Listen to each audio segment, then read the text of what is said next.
Chapter 3. A New Name. When Colonel Bathurst and Quashie arrived in England in 1750, they lived at first in London, staying with the Colonel's son, Dr. Richard Bathurst. We do not know where his home was, but it may have been in Fenchurch Buildings, off Fenchurch Street. Dr. Bathurst was certainly living there in September 1754, when he took up a post at the Middlesex Infirmary. One can only guess at the shock which Quashie experienced when he arrived in the capital city. London, to anyone arriving for the first time, was an overwhelming assault on the senses. Travelers often commented on the stench. The city had open sewers, and horse manure, human urine, rotting food, dead animals, and rubbish of all kinds accumulated in the streets. In a parliamentary debate in 1738 on a plan to pave the streets of London, Lord Tyrconnel had described the capital as a city famous for wealth, and commerce, and plenty, and for every other kind of civility and politeness, but which abounds with such heaps of filth, as a savage would look on with amazement. The sentiments may have been Lord Tyrconnel's, but the wording was that of the reporter of the debate, Samuel Johnson. Adding to this stink was the coal smoke which poured from houses and workshops, creating a near-permanent fog. A visitor to the city could smell it from several miles away. Then there was the noise, horses' hooves, the iron wheels of wagons and coaches on cobblestones, and the cries of hawkers, beggars, and the watermen on the Thames. Above all, there were the people, great numbers of them in the streets and the courtyards. In Jamaica in 1752 there were some 120,000 people on an island of 4,200 square miles, in London in 1750 there were 675,000 in a city of about 15 square miles. And it was in the population that the contrast with Jamaica was at its most obvious. Quashie was now a black person in a white society. Quashie's presence was not, however, a complete novelty. There was nothing new about blacks forming part of the population. As far back as 1596 Queen Elizabeth had proclaimed, Her Majesty understanding that there are of late divers black Moors brought into this realm, of which kindi of people there are already here to many. Her Majesty's pleasure therefore is that those kindi of people should be sent forth of the land. Clearly there was a black community in the late 16th century which was sufficiently sizable and conspicuous to trouble the Queen, although the threatened expulsion never took place. African slaves had been brought to England from the 1570s onward, but the numbers became much more significant in the latter part of the 17th century and throughout the 18th, with the development of the colonies and the growth of the slave trade. In 1723 the Daily Journal reported, "'Tis said there is a great number of blacks come daily into this city, so that 'tis thought in a short time, if they be not suppressed, the city will swarm with them." When Quashie arrived in England the sight of a young black boy in London would not have been unknown, but it would have been less common outside the capital. In 1761 the slave Olaudah Equiano visited the Isle of Wight and recorded that a black boy about my own size, having observed me from his master's house, was transported at the sight of one of his own countrymen, and ran to meet me with the utmost haste. He soon came close to me, and caught hold of me in his arms as if I had been his brother. For some white Londoners the increasing size of the black community was an unwelcome development, which threatened both the purity of the race and the jobs and well-being of the native population. In 1765 F. Freeman wrote to the London Chronicle proposing a tax on Negro and East India servants, who of late years are become too abundant in this kingdom. The mixture of their breed with our own ought by no means to be encouraged. In their employments they stand in the way of our own people, and by so much of the means of subsistence as they obtain, they lessen the degree of our native population. I have heard their numbers of both sexes estimated at the lowest to be 30,000 in the whole kingdom. It is likely that this correspondent had West Indian interests. The vast majority of such warnings about the threat to the breed and the taking of jobs from our own people came not from the population at large, but from the very active and vocal West Indian propagandists. The figure of 30,000 for the size of the black population was pure guesswork, as were all the different figures cited in the mid-18th century, 1,400, 14,000, 15,000, 20,000. There were simply no reliable statistics as to the number of black Britons, and the size of any estimate could be affected by the perspective of the person providing it. A clear example of this is provided by comments made on the size of the black population during the Somerset case of 1772, when the legality of slavery was challenged. Edward Long, a virulent opponent of sexual relationships between blacks and whites who had every reason to exaggerate the size of the black population, wrote a booklet on the judgment in which he at first estimated the black population of Britain to be 3,000. But he then discovered that other figures had been cited. During the trial of the case John Dunning, counsel for the slave owner, claimed that there were 14,000 slaves in Britain from the most exact intelligence I am able to procure at present. In replying, his opponent, Sergeant Davy, stated the number as 14,000 or 15,000. The figures of 14,000 or 15,000 were then repeated by the judge, Lord Mansfield. Samuel Lestwick, a pro-slavery propagandist, used this reference in a pamphlet on the case, but he gave only the higher figure of 15,000. When Edward Long read Estwick's publication, he promptly added a postscript to his own pamphlet, changing his own estimate of the figures from 3,000 to 15,000. The reality was that such guesses were completely unreliable, but the higher figure better served the purposes of Long's propaganda. The most extensive and detailed research into the issue has been conducted by Kathleen Chutter, who describes in her book Untold Histories how she systematically trawled parish records and other sources for the period from 1660 to 1807. She found references to 550 black people in the London area over the period from 1742 to 1772, and concluded that there were probably only a few thousand black people in London in the early 1770s. In 1786, the Committee for the Relief of the Black Poor estimated that there were between 3,000 and 5,000 black people in London. Numbers had increased with the arrival of black loyalists who had fought for Britain against their former masters during the American War of Independence. The earliest certain figure, based on 7 lists of black people in England drawn up in 1786 to 1787, shows an absolute minimum of 1,114.12. To set these figures in context, the population of London is thought to have been about 675,000 in 1750, and it is estimated that it grew from around 500,000 to 958,863 between 1700 and 1801, suggesting that in the late 18th century fewer than 1% of the population of the city were black. The population of England was some 6.5 million in 1751, and 7.1 million in 1771. Shortly after the young Quashie's arrival in London, another important event occurred in his life. It was recorded by John Hawkins, a lawyer who was close to Johnson and who became his first major biographer. In his 1787 Life of Samuel Johnson he wrote that Colonel Bathurst arrived in England from Jamaica, and brought with him a Negro servant, a native of that island, whom he caused to be baptized and named Francis Barber. The modern reader might pass without pause over that innocuous phrase "caused to be baptized," but contemporary readers of Hawkins's book would have realized its implications.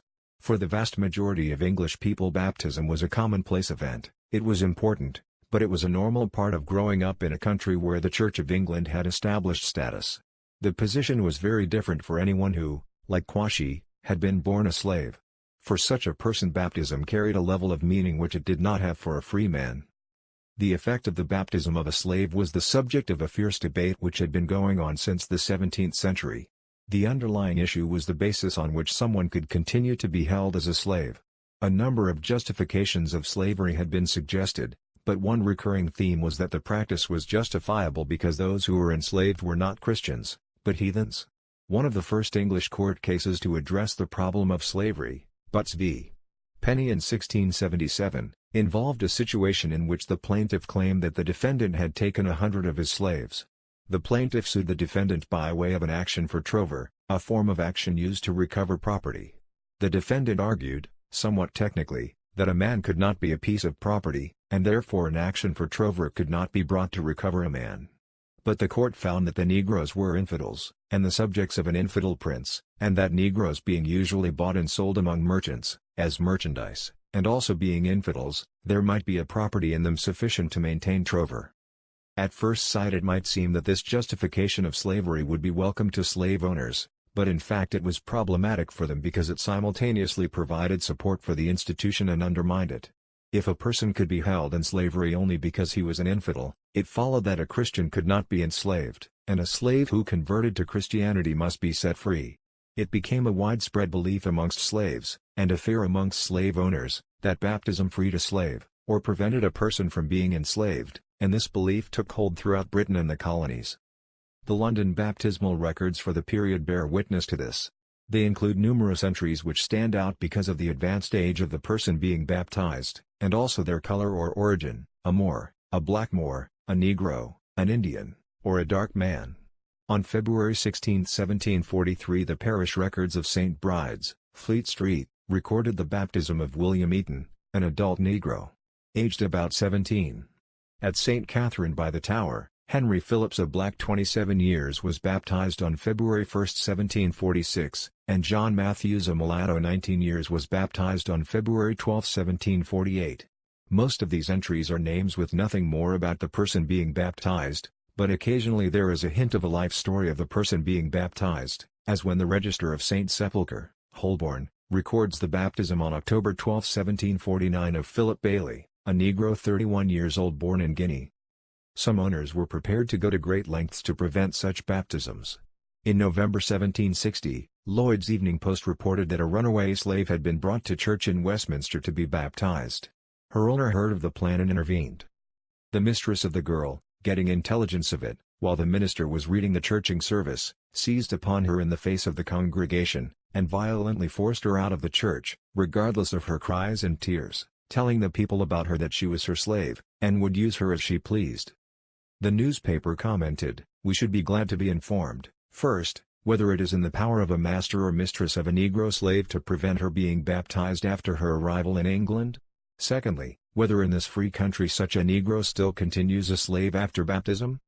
Many people were asking the same questions, but slaves and owners would have given different answers. "I have been baptized, and by the laws of the land no man has a right to sell me," declared the slave Olaudah Equiano to his owner in London in 1762.19. His owner was not impressed. He promptly sold Equiano, who was forcibly taken to sea, and off to the West Indies. The view of slavery as based on irreligion created conflict between slave owners and clergymen, especially missionaries in the colonies whose actions in baptizing slaves threatened to undermine property interests.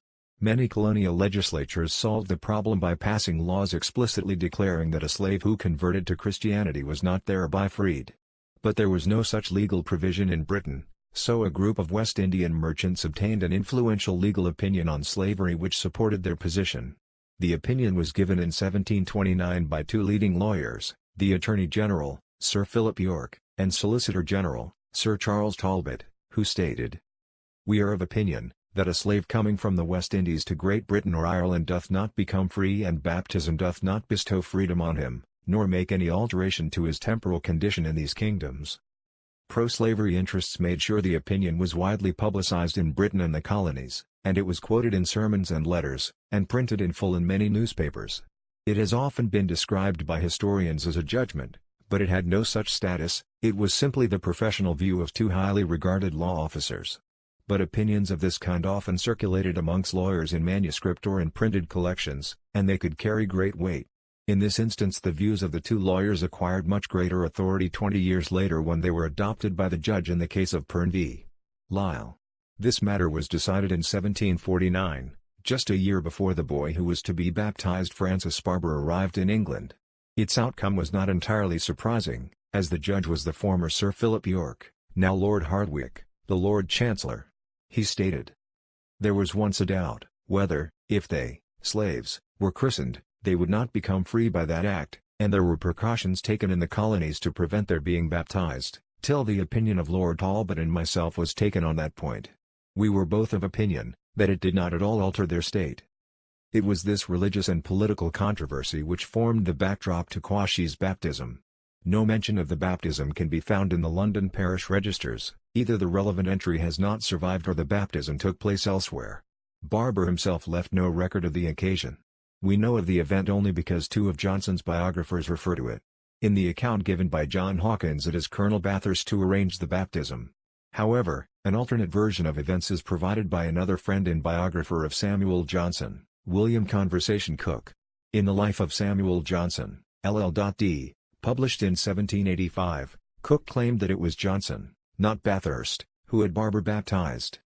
Francis Barber was but 10 years old when he took him under his care and at a time when the doctor was but ill qualified, in point of circumstances, to maintain him. The first thing he did was to have him made a Christian. As a friend of Johnson, Cook had some qualifications to write about his life, but he is a much less reliable source than Hawkins. Cook knew Johnson only in his last years, and even then he was not particularly close to him. His biography was rushed out, appearing only 2 weeks after Johnson's death in an obvious attempt to cash in on interest in Johnson, and was full of mistakes. It was the subject of a damning review in the Gentleman's Magazine. Hawkins, in contrast, knew Johnson well, Including at the time when the baptism took place, they were friends for over 30 years. It seems probable therefore that it was Colonel Bathurst who had Barber baptized. This may seem surprising, given the significance which both slaves and their owners attributed to baptism, although it becomes more comprehensible if Bathurst was in fact Barber's father. At his baptism Quashie the Jamaican slave ceased to exist, and became instead Francis Barber. The reason for this choice of name is not known. The rites of the Church of England required that there should be at least 2 sponsors for the baptismal candidate, and it was common in cases of slave baptisms for the person baptized to take the surname of one of these sponsors, so it is possible that this is the source of the Barber name. Another possibility is that Bathurst simply decided to adopt it as a common and easy-to-use surname, perhaps prompted by the fact that a family named Barber had lived near him in Jamaica. Barber did not stay for long with Colonel and Dr. Bathurst. According to the account of his early life which he gave to James Boswell, he was sent to school at Barton in Yorkshire, and stayed there for between 2 and 3 years. This raises an obvious question: why should Barber have been sent some 250 miles to go to school? It was certainly not because of the reputation of the establishment. Barton was, and is, a very small village, in what was then the North Riding of Yorkshire. It lay just off the main coaching road, about 5 miles from Richmond. The school was a very small one which had been established in a cottage in 1702, and was run by the perpetual curate, the Reverend William Jackson. Baptism would have been a prerequisite of attendance at a church school, so this confirms that Barber was baptized before he was sent to Yorkshire. There is some evidence that the choice was influenced by cost. Colonel Bathurst left Jamaica because of his financial difficulties, and his son Richard was finding it hard to make a living from his medical practice. Expense would have been a key factor in the choice of school. There is a hint of this in a letter from Johnson's friend Thomas Percy, Bishop of Dromore, to James Boswell. Writing in 1788, Percy recalled that Barber had been placed by his master at one of the cheap schools in Yorkshire. But cost alone cannot have determined the selection of the Barton school, as there must have been many cheap schools in London or nearby to which Barber could have been sent. Viewed from London, the principal feature of Barton was probably the very fact of its distance from the capital. It would have been a good place to conceal any kind of embarrassing or discreditable connection. Some schools in that part of Yorkshire were to become notorious in the 19th century as useful out-of-the-way places to which illegitimate or otherwise unwanted children could be sent. They became a byword for brutality and neglect when they were attacked by Charles Dickens in Nicholas Nickleby. The fictional Do the Boys Hall was in part based on a school in Bowes, in the North Riding, and there were a number of similar establishments in that area. If Colonel Bathurst felt he had done enough for the young boy by bringing him to England and having him baptized, and now wanted him out of sight, Barton was a good choice. One thing was clear: Colonel Bathurst did not want the young Barber nearby. We do not know how Bathurst became aware of the school's existence, but perhaps it was via Samuel Johnson, a close friend of Dr. Bathurst, who had a connection with that area. His cousin, the Reverend Cornelius Harrison, had been perpetual curate of Darlington, just 8 miles from Barton, from 1727 until his death in 1748. At some point in 1750 Barber made the long journey to Yorkshire. From Jamaica to London to Barton, within the space of a few months, it is not hard to imagine what a disorienting experience it must have been. In Jamaica Barber had been a slave, but there was at least some sense of community as he was a part of the black majority. In London, the black population formed a very small part of the whole, but Barber was by no means unique. In Barton, Barber's was almost certainly the only black face to be seen. There was nothing at all to the place: a church, an inn, and a few houses gathered round the village green. In such a place a black boy was a conspicuous novelty. So far as we know, Barber never saw Colonel Bathurst again. He spent the next 2 years in Barton, during which he must have received at least a smattering of elementary education. Then, in 1752, Barber was brought back to London. But there is nothing to suggest that Colonel Bathurst was in any way involved in this decision. Barber recalled that when he returned to London he was then with Dr. Bathurst a short time, but significantly he makes no mention at all of Colonel Bathurst. At some point the colonel moved to Lincoln. He was living there in 1754 when he made his will, and he died there the following year. It was Dr. Bathurst who became the central figure in Barber's life at this time, and who was to play a crucial role in it. As we have seen, Dr. Richard Bathurst had been born in Jamaica in 1722.31. His mother died when he was 4 years old, and his father sent him to Peterhouse, Cambridge, at the age of 16. Bathurst obtained a degree in medicine in 1745, but he never made much money as a physician. John Hawkins, who knew Bathurst at this time, put his failure down to lack of influence. He possessed the qualities that were most likely to recommend him in his profession, but, wanting friends, could make no way in it. It was not for want of trying. He studied hard, dressed well, and associated with those who were likely to bring him forward, but he failed in his endeavors. When his father and Francis Barber came to stay with him, there was little money to spare. According to Hawkins, in the course of 10 years' exercise of his faculty, Dr. Bathurst had never opened his hand to more than 1 guinea. In 1754 he was appointed physician at the Middlesex Infirmary, a 15-bed charity hospital for the sick and lame of Soho which had opened in 1745. The infirmary did not provide him with much income, its own finances were precarious, and many physicians stayed for only 2 or 3 years. Bathurst's employment there did not last long. 2 months after his appointment he took 6 months' leave of absence to visit Jamaica to sort out his father's affairs. In the event it took him longer to deal with matters than he had hoped. He returned to London the following year but had to go back to Jamaica in November 1756, at which point he resigned from the hospital. Bathurst's lack of success may have been in part due to the fact that he also had literary ambitions. In the early 1740s, while he was still studying, he became acquainted with Samuel Johnson, then a struggling jobbing writer, and they formed a close friendship. Johnson promoted Bathurst's writing, sending to the publisher George Strahan a proposal for a geographical dictionary to be compiled by Bathurst, and publishing items by Bathurst in the literary magazine, of which Johnson was, for about a year, the editor. It was in the first issue of this magazine in 1756 that Johnson denounced Jamaica as a den of tyrants, and a dungeon of slaves, and one of Bathurst's contributions appeared only a few pages later. Bathurst was particularly congenial to Johnson, with his passionate nature and his shared politics. Bathurst was a fine fellow, said Johnson. He hated a fool, and he hated a rogue, and he hated a Whig. He was a very good hater. There were other attitudes they had in common, not least their vehement opposition to slavery. Then, too, Bathurst was a doctor. Johnson always admired medical men and numbered many among his closest friends. In 1748 Bathurst became a founding member of Johnson's Ivy Lane Club, which met every Tuesday at the King's Head Beefsteak House for dinner and conversation. Its 9 members included 3 physicians. The friendship between the two men was amongst the most important of Johnson's life. Many years after Bathurst's death, which occurred in 1762, Johnson referred to him as "my dear Bathurst, whom I loved better than ever I loved any human creature." When Barber returned to London from Yorkshire in 1752 he stayed for a little while with Dr. Bathurst. The young boy's future was in Bathurst's hands, and he soon arrived at a momentous decision. Barber should join the household of Samuel Johnson as his servant. Dr. Bathurst's role in the move is confirmed by Johnson, who wrote that Barber had been given me by a friend whom I much respect. The first transforming journey of Barber's life had been across the Atlantic, the second was across London. In early April of 1752, Barber climbed the stone steps to the door of the house in Gough Square, to meet the intimidating figure of Samuel Johnson.